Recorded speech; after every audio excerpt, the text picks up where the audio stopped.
Hello all of you, good morning. आज हम आपको आरएस फ्लिप फ्लॉप पढ़ाने जा रहे हैं। क्या दिया है question? Explain RS flip flop using 4 2 input NAND gate, यानी 4 यहाँ पे 2 इनपुट नैंड गेट का बना करके हम आरएस फ्लिप फ्लॉप बनाएंगे।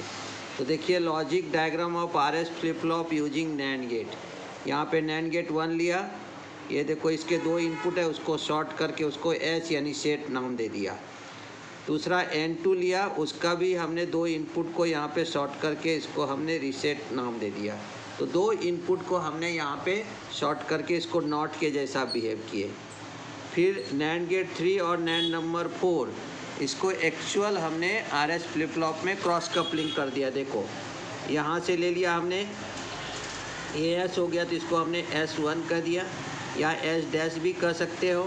ये R है तो इसको R डैश कर दिया। पहले नैंड 3 यानी नैंड गेट नंबर 3 का आउटपुट हमने नैंड गेट नंबर 4 के इनपुट को कनेक्ट कर दिया, और N3 का जो है उसको हमने यहाँ पे आपको नैंड गेट 4 के आउटपुट को कनेक्ट कर दिया। इस तरह से ये क्रॉस कपलिंग तैयार हो गई, जिसे हम कहेंगे पॉजिटिव फीडबैक। इसका आउटपुट क्या है? Y, और ये हो गया हमारा Y बार। क्या दिया यहाँ पे कि figure shows the diagram of RS flip flop using NAND gate. NAND gate का उपयोग करके हमने यहाँ पे आरएस फ्लिप फ्लॉप बना लिया। It uses 4 NAND gate. कितने नैंड गेट यूज किया हमने? 4 NAND gate. The N1 and N2 are use as an inverter, और N1 और N2 को हमने इन्वर्टर के जैसा यूज किया, जिसे हम क्या कहेंगे? As a not gate. The input S and R are applied through this gate to the NAND gate N3 and N4 respectively. क्या कहा गया? The input S and R, ये S हो गया यानी सेट, ये R हो गया, इसका मतलब हो गया रीसेट। तो दिया है the input S and R are applied through this gate to the NAND gate N3 and N4 respectively, यानी N3 और N4 को हमने दे दिया। Output of N3 is given to the input of N4। ये देखो N3 का output हमने क्या किया? यहाँ पे इनपुट को दे दिया, N4 के इनपुट को gate, while output of N4 given to the input of N3 gate. और ये जो हमारा आउटपुट है N4 का यानी नैंड नंबर 4 का, वो हमने दे दिया N3 के इनपुट को। This is called as cross coupling. इसे हम क्या कहते हैं? Cross coupling. और क्रॉस कपलिंग क्या तैयार करता है? Positive feedback. To explain the working of the circuit NAND logic is use. उसके लिए हम नैंड लॉजिक का उपयोग करते हैं। In NAND gate when both the inputs are high its output is low. NAND gate में जब दोनों इनपुट हाई रहता है तो आउटपुट हमारा वहाँ पे लो रहता है। Whereas when either input is low, अगर एक भी इनपुट है तो इसका मतलब क्या है? अगर एक भी इनपुट लो है तो when other input is the don't care, यानी उसे हम डोंट केयर में डालेंगे या क्रॉस कर देंगे। Its output is high. तो यहाँ पे हम क्या होता है नैंड गेट में? Any one input is low then output is high, इसलिए यहाँ पे उसको किस में डाला है? डोंट केयर में हमने डाल दिया, ये क्रॉस है, ठीक है। It output is high. अब जैसे 1 1 दिया तो हमारा आ गया ये 0, 1 1 दिया तो हमारा क्या आ गया यहाँ पे? आउटपुट 0, और ये है 0, तो दूसरे इनपुट के बारे में सोचना नहीं है, इसलिए इसको हमने यहाँ पे क्रॉस दे करके क्या लिखा है? Don't care. वहाँ पे आपको डोंट केयर करना है, यानी केयर ही नहीं करना है, डोंट केयर में डाल देना है। Since there are 2 input there will be a following 4 cases. S और R 2 इनपुट है तो 4 केस तैयार होंगे। तो आपको यहाँ पे ध्यान में आ गया होगा। अगर आप यहाँ पे देखो कि अगर हम देखेंगे किसको, तो यहाँ पे डोंट केयर का कैसे बना है? जैसे हमने लिया 0 0 तो हमारा आ जाएगा 1, 0 1 तो हमारा आ जाएगा 1, 1 0 तो भी हमारा आएगा 1, और जब इसको 1 1 देते तो हमारा ये आ जाता 0, ठीक है। इसलिए उन्होंने क्या किया? 0 0 1 ले लेंगे और 0 और ये सब डाल देंगे किस में? डोंट केयर में। तो अगर डोंट केयर में डाल दिया तो हमारा क्या आ जाता है वहाँ पे? ये तीनों में देखो एक भी जीरो रहा तो हमारा 1 आता है, तो इसको हम डोंट केयर में डाल देंगे और 1 1 क्या लिखेंगे हम यहाँ पे 0। तो देखो आप यहाँ पे वही किया हमने, क्या किया यहाँ पे 1 1 0 और 0 don't care is equal to 1। Since there are 2 input, there will be following 4 cases। 2 input है इसलिए आपको यहाँ पे 4 केसेस तैयार होगा। केस नंबर 1 देखते हैं हम। R is equal to 0, S is equal to 0, ये R S है और R है, तो हमने R इज इक्वल टू 0 दिया, S इज इक्वल टू 0 दिया। The and gate N1 and N2 will be invert this input, so actual input R dash equal to 1, S dash is equal to 1, क्योंकि ये हमारा 0 0 है, ये invert कर देगा तो यहाँ पे आ जाएगा 1 और यहाँ पे भी आ जाएगा हमारा 1। Let the last state of the y is equal to 0 and y bar is equal to 1।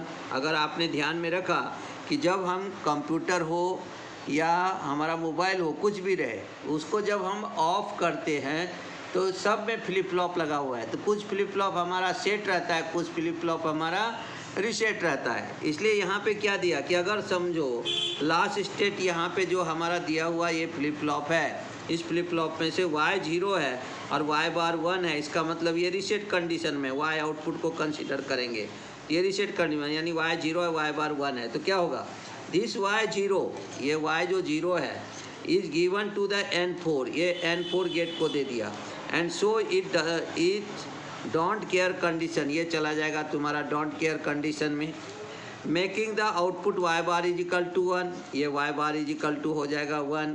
अब ये 1 चला जाएगा हमारा N3 गेट को, this y bar is equal to 1, ये y bar is equal to 1 चला जाएगा हमको किसको N3 गेट को।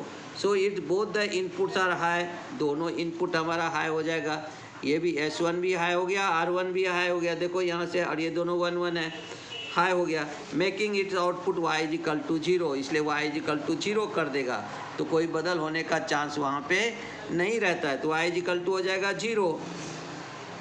दस there is a no change in the state, state में कोई चेंज नहीं होगा, no change in the state यानी स्टेट में कोई चेंज होने का चांस नहीं है।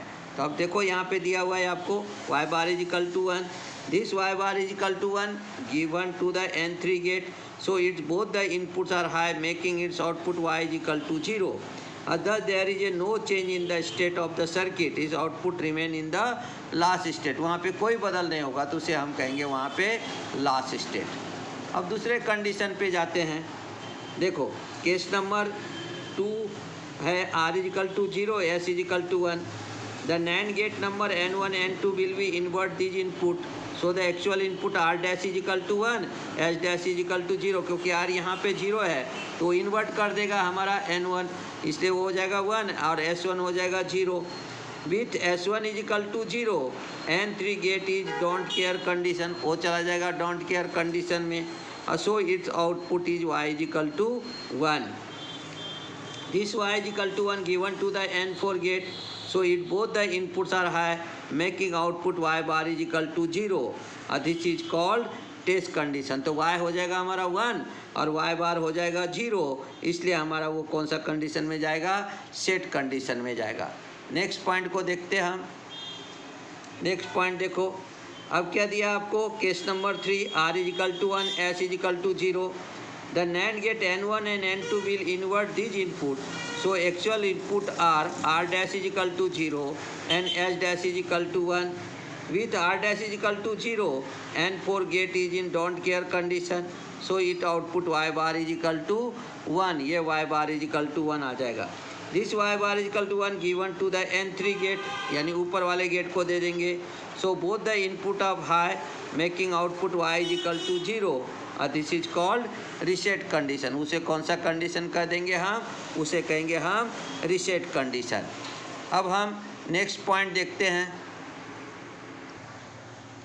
देखो अब हम 4th नंबर का केस लेंगे, case number 4, r is equal to 1, s is equal to 1, the NAND gate N1 and N2 will invert this input, so actual input are r dash is equal to 0, s dash is equal to 0, R dash is equal to 0 and R dash हो जाएगा 0, S dash हो जाएगा 0, with this both the NAND gate are in don't care condition, क्योंकि 0 आए तो दोनों don't care condition में जाएगा, so their output should be simultaneously same, यानी वहाँ पे आपको डोंट केयर कंडीशन में जाने का कोई चांस नहीं है, और दोनों का आउटपुट सेम रहेगा, लेकिन दोनों सेम कभी रह नहीं सकता। But Y and Y bar के नॉट बी सेम साइमल्टेनियसली, दोनों output same at a time रह नहीं सकता है। This is magnitude, this is magnitude नहीं, मीनिंगलेस, ये मीनिंगलेस हो जाएगा।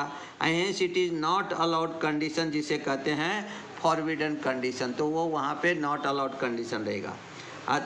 Others the truth table is, truth table को देखो क्या दिया हमने, R0 H0, यहाँ पे होगा नो चेंज कंडीशन, रिमार्क में लिखेंगे लास्ट स्टेट, R हो गया 0, S हो गया 1, तो आउटपुट Y आ गया 1, जिसे कहेंगे set condition. R is equal to 1, S is equal to 0, output हो गया 0, जिसे कहेंगे हम रीसेट कंडीशन, और दोनों को 1 1 दे दिया, that is the not allowed called the forbidden condition, क्योंकि ये हमारा मीनिंगलेस कंडीशन रहता है, क्योंकि y और y बार साइमल्टेनियसली इक्वल कभी नहीं रह सकता है, इसीलिए उसे कहते हैं नॉट अलाउड यानी फॉरबिडन कंडीशन।